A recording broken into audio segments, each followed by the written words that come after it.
안녕하세요. 기독교 입문 과정인 브릿지 교리 문답 수업에 오신 것을 환영합니다. 브릿지 교리 문답 수업은 8개의 전통적 교리 주제와 사도신경 해설을 포함하여 총 9개의 과목으로 구성되어 있습니다. 오늘 다룰 주제는 믿음입니다.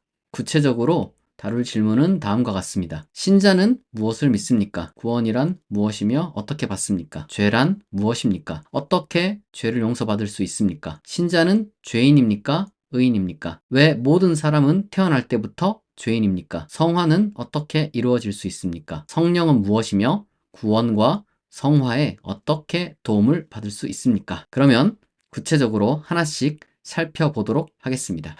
신자는 무엇을 믿습니까? 라는 질문에 신자는 하나님의 뜻이 진리임을 믿습니다. 라고 고백합니다. 우리는 하나님의 뜻이 무엇인지 이거에서 이미 배웠습니다. 그러나 복습을 해보자면 하나님의 뜻은 만물을 보존하며 모든 인간이 서로 사랑함으로써 하나님 나라를 온전히 세우는 것입니다. 이 진리라는 것은 시대에 좌우되는 것이 아니며 우주의 본질적인 법칙과도 같은 것이라 할 수 있겠습니다. 그러나 진리는 또한 중력과 같이 단순히 물질의 인과적 상호작용을 통해서 그것이 드러나는 것과는 다소 다르게 인간과 인격적인 상호작용을 통해서 그 가능성의 실현을 통해 드러나는 그러한 성격을 갖고 있습니다. 따라서 인간이 그 진리를 믿고 그 진리를 따르고 실천할 때 비로소 역사 속에서 그 진리가 점차적으로 드러나는 방식입니다. 그러니까 진리는 진리 스스로가 진리임을 입증하는데 이 사람의 믿음과 그리고 하나님의 진리는 따로 떨어진 것이 아니라 이 불가분의 관계다라고 할 수 있겠습니다. 다음 질문입니다.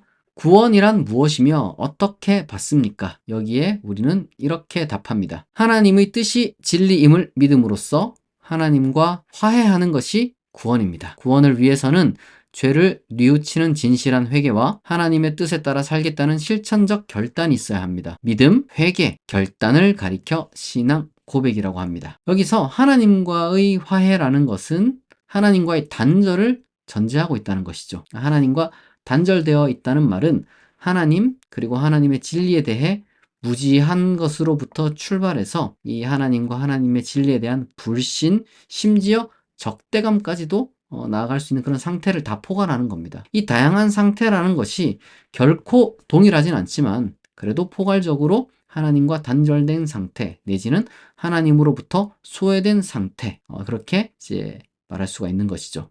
이 반대로 하나님과 하나님의 뜻에 대한 암과 신뢰와 그리고 실천이 이 하나님과 화해한 상태다라고 할 수 있겠죠. 하나님과 화해하는 가장 확실한 방식은 바로 믿음과 회개와 결단입니다. 우리는 이 하나님 그리고 하나님의 뜻에 비추어서 우리의 상태가 어떠한지 그리고 우리의 죄는 무엇인지 알 수 있습니다. 구체적으로 이 죄는 우리의 다음 질문이기도 합니다. 죄란 무엇입니까? 이 질문에 우리는 이렇게 답을 할 수 있습니다. 죄는 하나님과 단절된 상태이자 하나님의 뜻을 무시하거나 불신하거나 대적하는 것을 의미합니다. 죄는 때때로 윤리적 잘못이나 법적인 범죄와 겹칠 수도 있고 겹치지 않을 수도 있습니다. 그러니까 이 하나님에 대한 무지와 불신과 적대감이 모두 죄이므로 요걸 뉘우치는 것이 회개라고 할 수 있겠죠. 그리고 이 죄라는 것은 세 개의 범주로 나뉘어지는데요. 바로 법적인 죄가 있고 윤리적인 죄가 있고 그리고 종교적인 죄가 있습니다. 이 법적인 죄는 강력범죄라든지 아니면은 뭐 신호등을 어긴다거나 뭐 이런 어떤 그 행정상의 그런 경범죄를 가리킬 수도 있습니다. 윤리적인 죄는 인간과 인간 사이에 심각하면 민사까지도 갈 수 있는 그런 것도 있겠지만 그게 아니라 그저 뭐 욕하고 비난하고 그런 좀 뭐랄까 법적으로 가진 애매한 그런 것도 있을 겁니다. 그리고 뭐 속으로 경멸하고 뭐 이런 것도 있겠죠. 그러나 이 모든 것은 이 종교적인 차원의 범죄와 완전히 1대1 대응을 이루느냐 그런 게 아니라는 거죠. 이거는 겹칠 수도 있고 겹치지 않을 수도 있다는 거. 그래서 우리가 이러한 죄에 대해서 어떤 그 법적인 대가를 치른다라고 했을 때 그거는 이제 어떤 그 형법적인 그런 죄를 의미하는 것이고, 그러니까 도의적인 책임을 진다라고 했을 때는 그러니까 윤리적인 죄에 대해 우리가 얘기를 하는 거죠. 그러니까 법적으로 뭐 도의적으로 혹은 뭐 인간적으로 우리가 이제 치러야 할 어떤 그 대가들이 다 따로 있는 것이죠. 이것만 기억해도 우리는 아마 교회 내에서 잘못된 용서 개념이 이제 사라진다.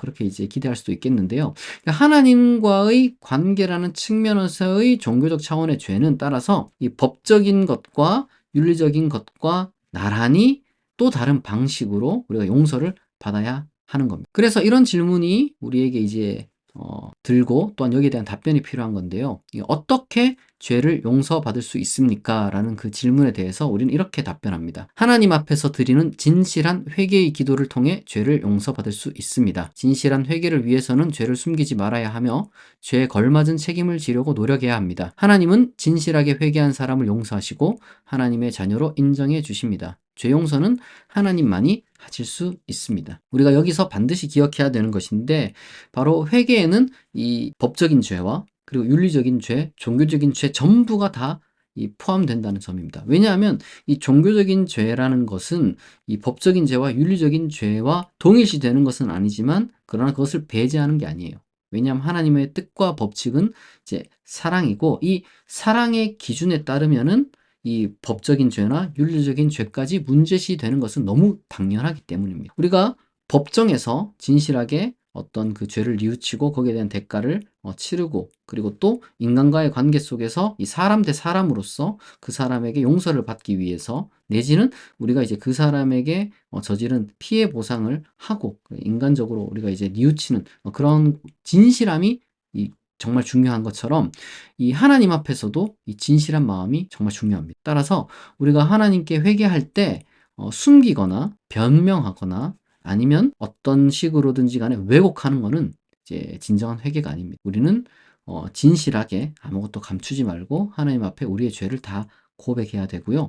그리고 또 거기에 대해서 책임을 지려는 자세가 필요합니다. 그러니까 법적인 책임과 윤리적인 책임처럼 신앙적인 책임을 져야 되는 것이죠. 신앙적인 책임이라는 것은 지금까지 하나님에 대해서 무지했고 하나님을 불신했고 그리고 이제 하나님의 뜻에 대해서 적개감을 가지면서 살아왔던 것과는 반대로 돌이켜서 하나님의 뜻을 배우고 하나님의 뜻을 또한 믿고 그리고 사랑하고 실천하겠다는 이 결단이 바로 신앙적 책임이라 할 수 있겠습니다. 그런 식으로 하나님 앞에서 우리가 진정으로 회개할 때 지난날의 그 하나님과의 단절로부터 우리는 용서를 받고 하나님과 화해한 상태, 다시 말해 하나님의 자녀로서 우리가 살아갈 수 있게 되는 겁니다. 회개하지 않는다면 이러한 진정한 회개가 없다면 내가 교회를 아무리 등록하고 아주 어릴 때부터 오래 다녔다고 해서 내가 뭐 40년, 50년, 내가 60년, 70년 신앙생활을 했다고 해서 이제 그것이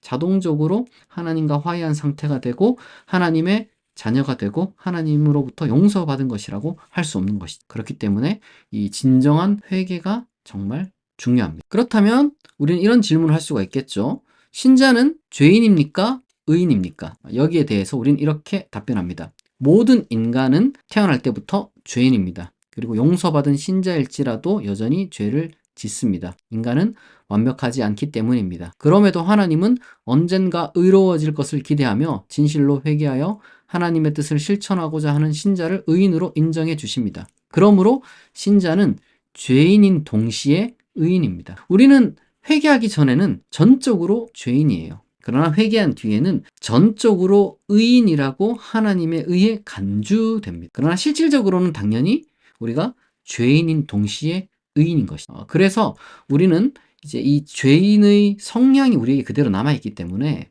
이 성향을 지워내고 그리고 또 하나님께서 바라시고 하나님의 합당한 그 의인에 걸맞게 우리가 이제 변화가 되어야 됩니다. 그렇다면 왜 모든 인간이 죄인이냐? 거기에 대해서 구체적으로 한 번 더 우리가 이제 문답을 해보겠습니다. 왜 모든 사람은 태어날 때부터 죄인입니까? 여기에 대해 우리는 이렇게 답변합니다. 죄는 하나님과 하나님의 뜻에 대한 무지로부터 출발하기 때문입니다. 또한 인간은 하나님의 뜻을 완벽히 이해하지도 동의하지도 실천하지 못하기 때문에 죄인으로 자랍니다. 그러나 믿음을 통해서 하나님의 자녀가 된 신자는 죄인에서 의인으로 향하는 삶의 변화, 즉 성화를 경험합니다. 그러나 유아나 신앙을 고백할 수 없는 상태에 있는 자들에게 하나님은 자비로우십니다. 여러분, 갓 태어난 유아는 법적으로나 윤리적으로 아무런 죄가 없어요. 단지 종교적인 차원에서 하나님에 대한 무지로 인해 하나님과 단절되어 있다는 그 상태적인 의미로 죄인이라는 것이. 그러나 우리가 무지의 상태에 대해서는 비난하지 않습니다. 다만 무지의 상태로 그대로 자라나게 되면 이 불신과 적대감이 생겨날 수밖에 없어요. 마치 테러 집단의 잘못된 세뇌 교육에 아이가 노출되게 되면 그 아이는 죄가 없지만 점점 잘못된 것을 배우고 익히는 것이 그 아이의 정체성이 되는 것과 같은 거예요. 따라서 우리는 자라감에 따라서 우리가 신앙을 통해 하나님과 화해를 해야 하고, 그리고 의인에 걸맞게 이 성화 내지는 변화되어야 됩니다. 그런데 여기서 중요한 것은 이 자라감이에요. 이 자라감은 인간으로서의 하나의 조건이거든요. 어떤 지식이 자란다거나 생각이 깊어진다거나. 그러나 신앙을 고백할 수 있는 그런 자라감의 그 어떤 능력을 갖춘 사람이 모두가 있는 건 아니죠. 그러니까 다시 말해서 신앙 고백할 수 있는 정도로 잘할 수 없는 사람도 분명히 존재한다는 거예요. 그래서 우리가 유아라든지 뭐 장애인이라든지 기타 주일학교 교육과 관련돼서 지나치게 어떤 그 강압적으로 뭔가를 해서는 안 돼요. 뭐 지체장애나 어떤 그 유아나 이런 아이들이 아직 그 자라가지 못했기 때문에, 마치 이런 겁니다. 아직 이 사칙 연산도 안 되는 아이한테 미분 적분 가르칠 수 없는 거랑 똑같은 거예요. 그렇기 때문에 우리가 너무 강압적으로 해서는 안 되고 시간이 필요한 것이고, 또한 사람마다 다 다름을 우리가 인정을 해야 됩니다. 하나님은 모든 사람에 대해서 자비로우시고요.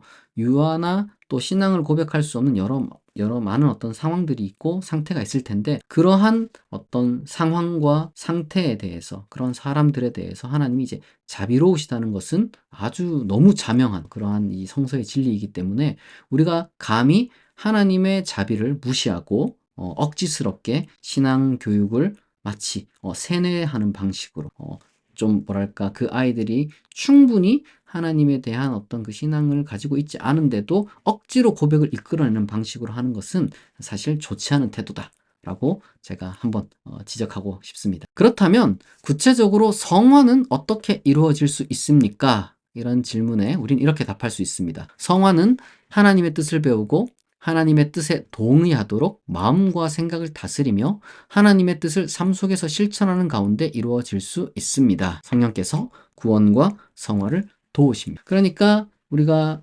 신앙을 제대로 이제 우리의 어떤 인격으로 만들기 위해서는 이 배움과 이 다스림과 실천이 참 중요한데, 이 세 가지가 다 상호작용을 합니다. 먼저 우리가 제대로 배우지 않으면요, 아무리 열심을 내더라도 잘못될 수 있어요. 마치 스트레칭이나 웨이트 트레이닝 할 때 처음부터 자세를 제대로 배워야지, 자세가 잘못되면 열심히 하면 할수록 오히려 더 내 신체가 망가지는 것과 같은 거예요. 그래서 지금처럼 교리적 전통을 잘 배우고요.